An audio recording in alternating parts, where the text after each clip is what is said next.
China's stock market fell sharply on Wednesday, dispelling the optimism of retail investors in recent days. At the same time, the World Bank issued a warning about the outlook for China's economy. So, can the official stimulus policy continue the strong performance of the stock market in the previous round? And what risks are the large number of people who have poured into the stock market facing now? The Chinese government has successively introduced economic stimulus policies, and retail investors have flocked to the stock market. But in the speculative boom, stock market turmoil and uncertainty about policy stimulus may cause retail investors to become leaks again. World Bank lowers China's economic growth forecast. According to Bloomberg, the World Bank warned on October 8th that China's economic growth is expected to slow further in 2025. At the same time, given the changes in global trade and investment flows and the increase in policy uncertainty, China's economic downturn may put additional pressure on economies in East Asia and the Pacific. Although the Chinese government has recently launched a series of stimulus measures in an effort to boost the economy. In the short term, the World Bank said in its semi-annual Economic Outlook report that China's economic growth rate is expected to decline from about 4.8% this year to 4.3% next year. Speculative enthusiasm and market risks coexist. After the National Day holiday, China's A-share market continued its strong performance for 5 consecutive days before the holiday and continued to rise on the first trading day after the holiday. According to the Shanghai Securities News, due to active trading, many brokerages resumed work ahead of schedule to cope with the post-holiday investor entry boom. Foreign institutions such as Citi have also released research reports, optimistic about the prospects of the Chinese stock market. According to the British Broadcasting Corporation, BBC, the U.S. investment bank Goldman Sachs released a research report entitled, "If You Don't Buy Now, When Will You? 10 Reasons to Buy Chinese Stocks" on October 7th. Goldman Sachs believes that since September 24th, the Chinese government's policy response has been different from the past, and investors have generally received the support they expected. In addition, the People's Bank of China has also injected liquidity into the stock market unprecedentedly. Looking back at this round of stock market fluctuations, since September 24th, the Chinese government has announced more than 10 key policies covering monetary easing, fiscal stimulus, real estate market support, and stock market stimulus measures. Goldman Sachs believes that these policies are milestones in scale, breadth, and comprehensiveness, and can be compared with the 4 trillion stimulus plan during Wen Jiabao's period in 2008, the loose policy when Draghi took office as president of the European Central Bank in 2012, and the A-share rescue plan in 2015. Goldman Sachs also believes that there may still be a lot of room for the rise of the Chinese stock market. However, the market's optimistic expectations are not unreserved. Some American bank analysts warned that the buy everything stage of the Chinese stock market may end soon. Market momentum, fiscal support, profit changes, the U.S. election, and future policy trends will all affect the prospects of the Chinese market. At the same time, consumer stocks, real estate stocks, and brokerage stocks may face the risk of profit-taking, while large-cap internet companies and high-yield state-owned enterprises are still relatively stable investment targets.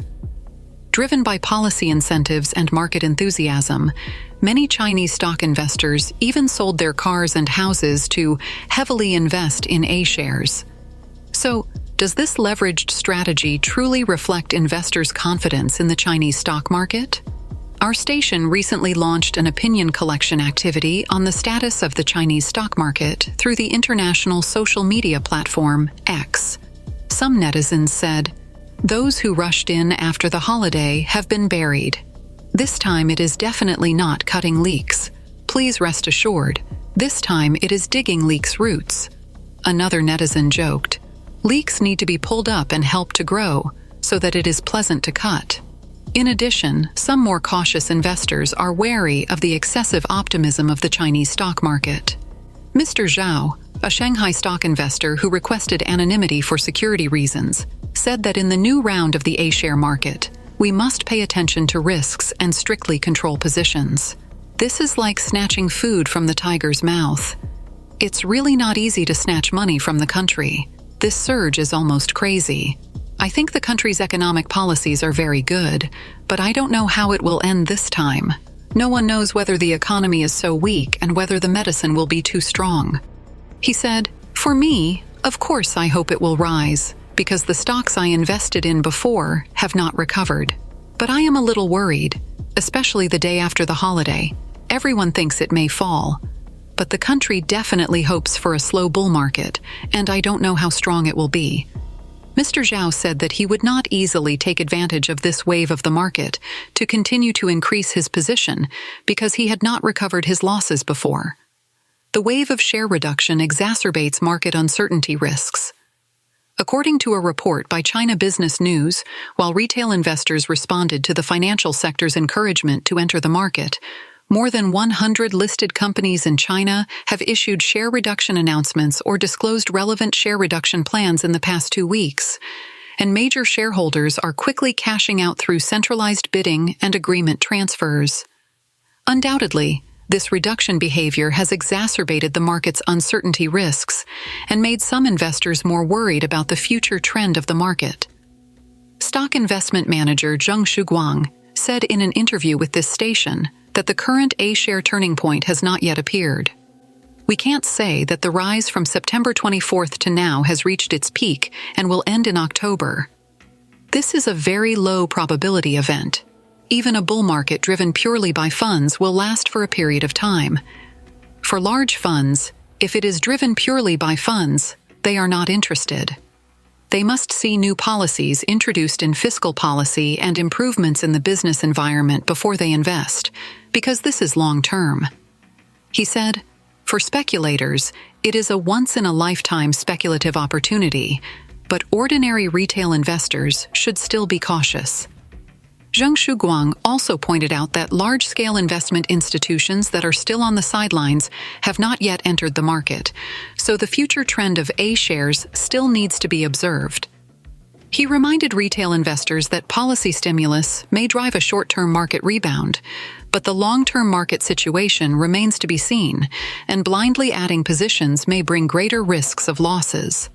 Another former Shanghai private entrepreneur, Mr. Xi'an, who requested anonymity for security reasons, told our reporter that he hoped his wife's stocks, which had been trapped for many years, could be sold during this wave of market conditions. Mr. Xi'an mentioned that one of his relatives has been involved in stock market trading since 2015. Despite being stuck many times, he is still unwilling to sell at a loss and still believes that the national team rescue will not end easily. He said, "A blind man enters a casino and can only hear some noisy sounds with his weak hearing. Can he make money? He doesn't understand the essence of A-shares. There are only leaks and leaks. The leaks are just a paradise for self-entertainment under the supervision of gardeners. It's hard for those elderly people who have worked hard for their life savings.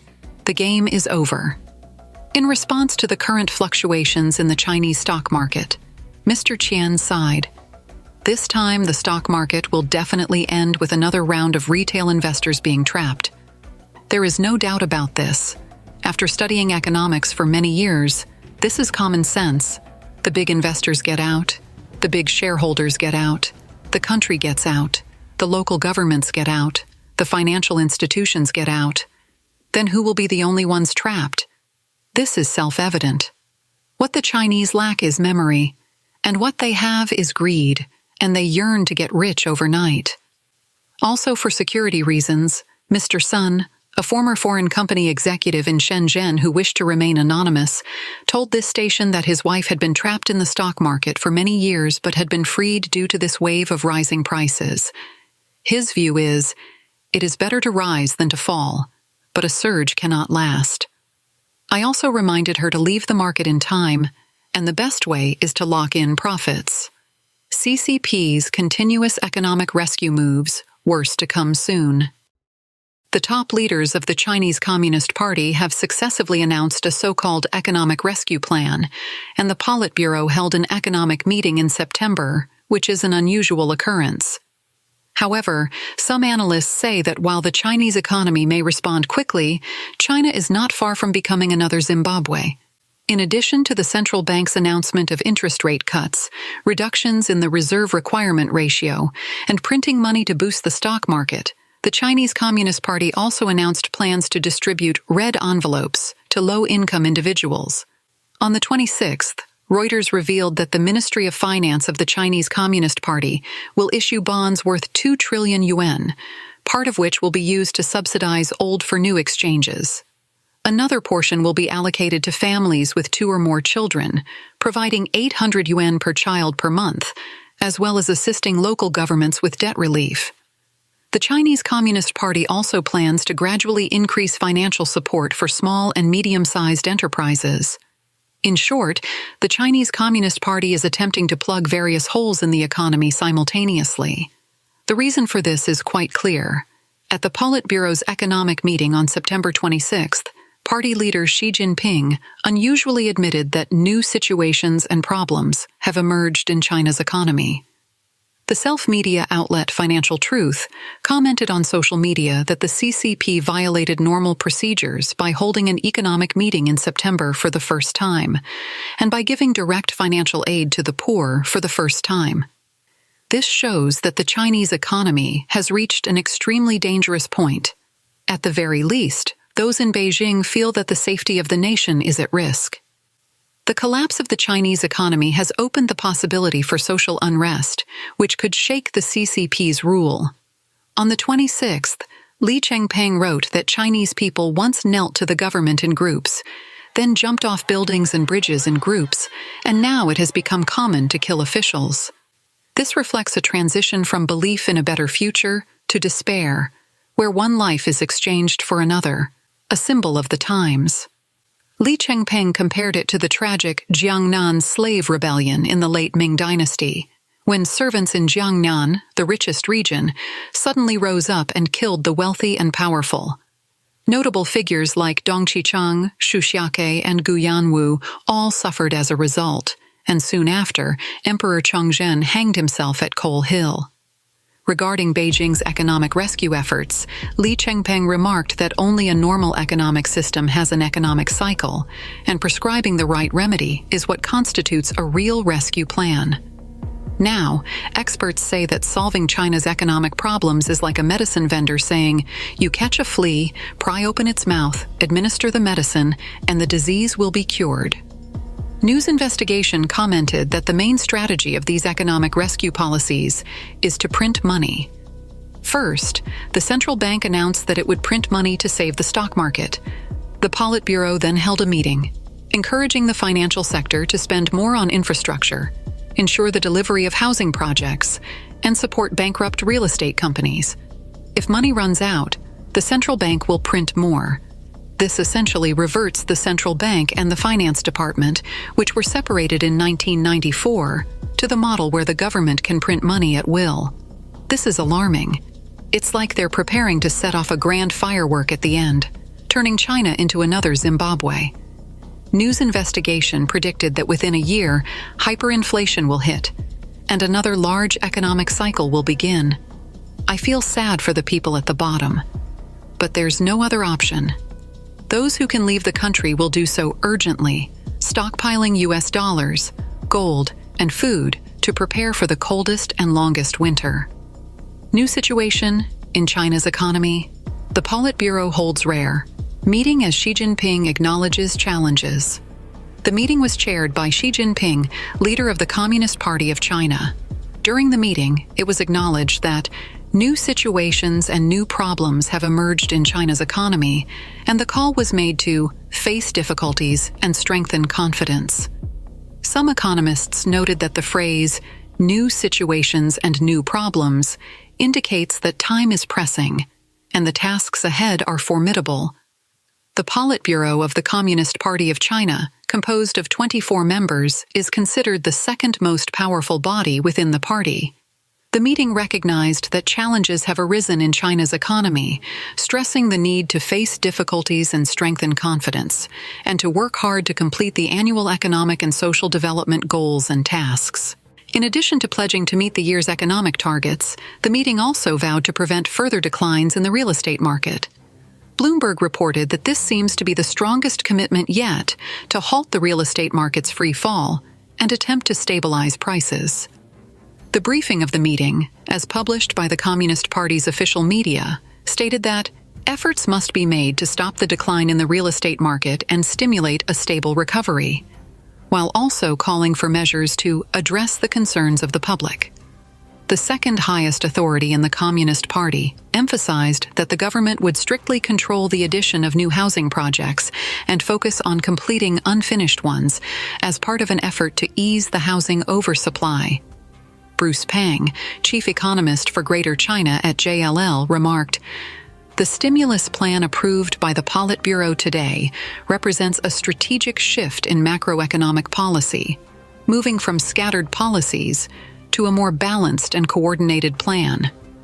He added that the mention of new situations and problems shows that time is tight and the task is arduous.